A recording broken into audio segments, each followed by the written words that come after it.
Dois-je acheter une voiture japonaise, américaine ou nationale à essence? En réalité, la différence entre les voitures nationales à essence est aujourd'hui minime, mais les trajectoires restent relativement différentes. Laquelle choisir? Quelles sont les différences essentielles? Commençons par les voitures allemandes les plus vendues. L'avantage des voitures allemandes est qu'elles offrent une satisfaction rapide après l'achat. Dès réception, vous pouvez savourer le plaisir de l'achat. Que ce soit en termes de puissance, de tenue de route ou d'insonorisation, il est facile de répondre à vos attentes, voire de les dépasser. La qualité des 3 principaux composants et la facilité de conduite ne posent pas de problème particulier, mais leurs inconvénients sont également évidents. Leur accélération augmentera plus tard. De nombreux modèles allemands sont plus méticuleux en matière de réglage moteur, et leur température est relativement élevée. Après 10, 8, voire 5 ans, certaines voitures commencent à rencontrer des problèmes mineurs tels que des fuites d'huile, des fuites d'eau, des dégâts d'huile et des dommages causés par le vent. Leur entretien est plus difficile et les entretiens ultérieurs sont coûteux. Parlons des voitures japonaises. Elles sont à l'opposé des voitures allemandes. Leur puissance est faible, leur tenue de route est imprécise, leur insonorisation est médiocre et elles sentent le plastique. Je l'ai regretté une fois récupérée. J'enviais beaucoup les autres voitures allemandes.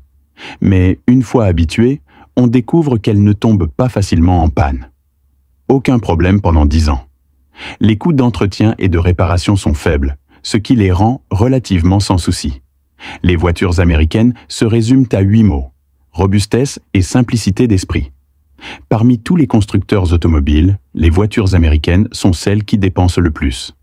La Mali-Jie Cheng-Yi offre une puissance importante, une rigidité de châssis élevée, des matériaux de carrosserie robustes et même la plupart des boîtes de vitesse sont confortables. Mais leurs défauts sont flagrants. Elles ne sont pas réglées avec précision. La fluidité des changements de vitesse de la même boîte automatique est inférieure à celle des Zhejiang et ZF. La direction n'a pas non plus la précision des voitures allemandes. Globalement, le matériel est meilleur, mais le réglage est plus approximatif. Enfin, parlons de nos voitures à essence produites en Chine. Ces dernières années, le développement de ces voitures est devenu évident. En effet, la stabilité et la fiabilité des 3 principaux composants des voitures familiales ne diffèrent guère de celles des coentreprises. Et le taux de panne reste maîtrisable, comparable à celui des voitures allemandes et américaines. Cependant, en termes de stabilité, elles ne sont pas aussi performantes que les voitures japonaises, mais elles offrent une configuration haut de gamme et un prix bas. À prix égal, les voitures chinoises sont les mieux équipées. Le prix des voitures nationales de même configuration est le plus bas. Le rapport qualité-prix est certes le plus élevé, mais la réputation est élevée et le pouvoir de négociation de la marque est faible. La plupart des voitures à essence nationale sur le marché se vendent à moins de 150 000 €. Il faudra du temps pour que la marque soit reconnue et perce dans le segment des véhicules de milieu de gamme à haut de gamme. Enfin, je ferai un résumé à l'intention des responsables.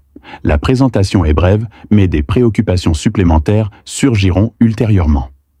Les voitures japonaises sont des voitures ordinaires, sans grand intérêt, mais plus confortables sur le long terme. L'ajustement des prix des voitures américaines n'est pas bon. Les voitures nationales ont un rapport qualité-prix élevé, mais la marque n'a pas encore fait ses preuves. C'est tout pour aujourd'hui. Merci de votre attention. À bientôt pour la prochaine vidéo sur la chaîne automobile.